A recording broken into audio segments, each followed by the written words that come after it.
Um, Ever wonder how a studio built on decades of cinematic magic could seemingly lose its way? Uh, Before diving in, please remember to subscribe and hit that like button. So today we're looking at the missteps of Warner Brothers, a company that has been shaping entertainment for over a century. Uh, um, for generations, Warner Brothers delivered stories that became part of our cultural DNA. And yet, over the past decade, a series of decisions have left fans questioning what happened to the studio that brought us so much wonder.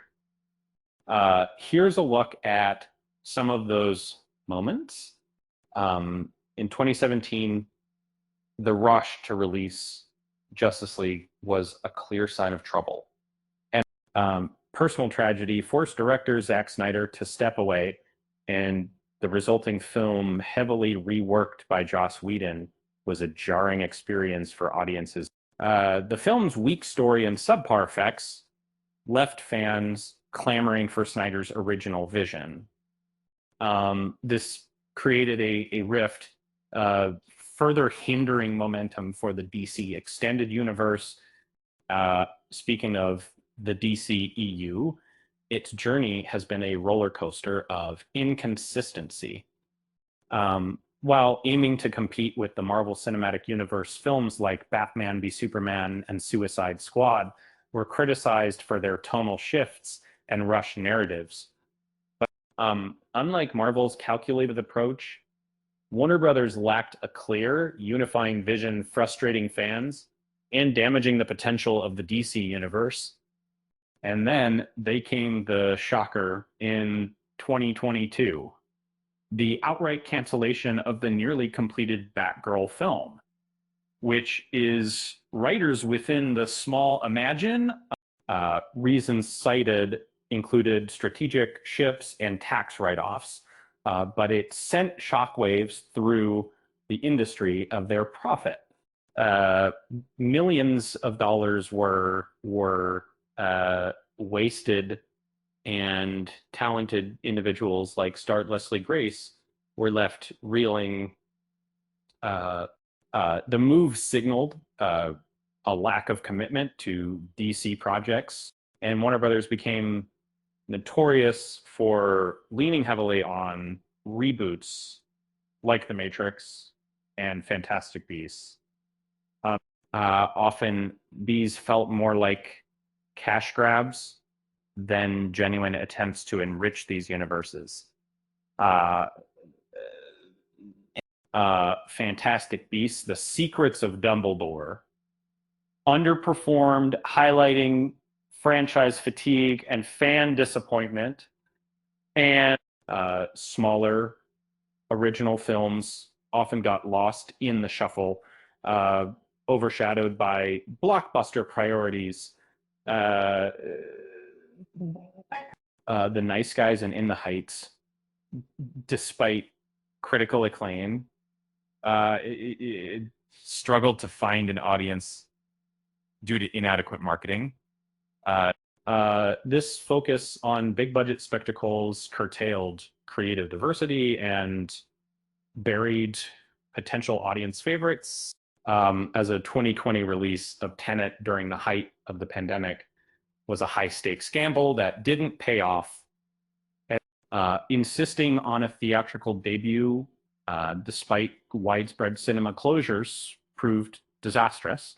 The confusing marketing and lack of streaming options led to a disappointing box office and even strained the studio's relationship with director Christopher Nolan.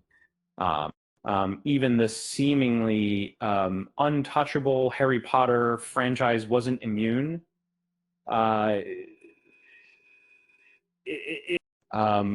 The Fantastic Beasts spin-offs lost their way, bogged down by declining quality and casting controversies like the situation with Johnny Depp. Fans accused the studio of milking the franchise without preserving the original magic. Uh, seven. the 2021 decision to release films simultaneously in theaters and on HBO Max, including Dune and The Matrix Resurrections, ignited controversy. Directors like Denis Villeneuve felt betrayed by the lack of consultation. Um,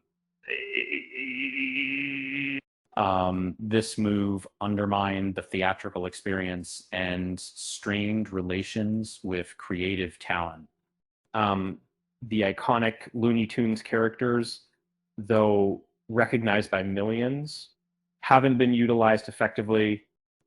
Space Jam: A New Legacy relied heavily on uh, nostalgia, but lacked compelling storytelling. The shelving of Coyote versus Acme further exemplified a neglect of this historic brand. And in the case that this sky has seen, however, the most damaging blow came with the 2022 Warner Brothers Discovery merger. CEO David Zaslav's cost-cutting measures led to canceled projects, massive layoffs, and the removal of content from HBO Max, including popular series like Westworld. This chaotic upheaval left fans feeling betrayed, and the studio's focus shifted towards prioritizing profits over quality storytelling.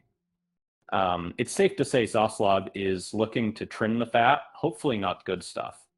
It's a cautionary tale. A studio with a legendary past seemingly undone by a series of questionable decisions. With that said, thanks for watching, and until next time, hopefully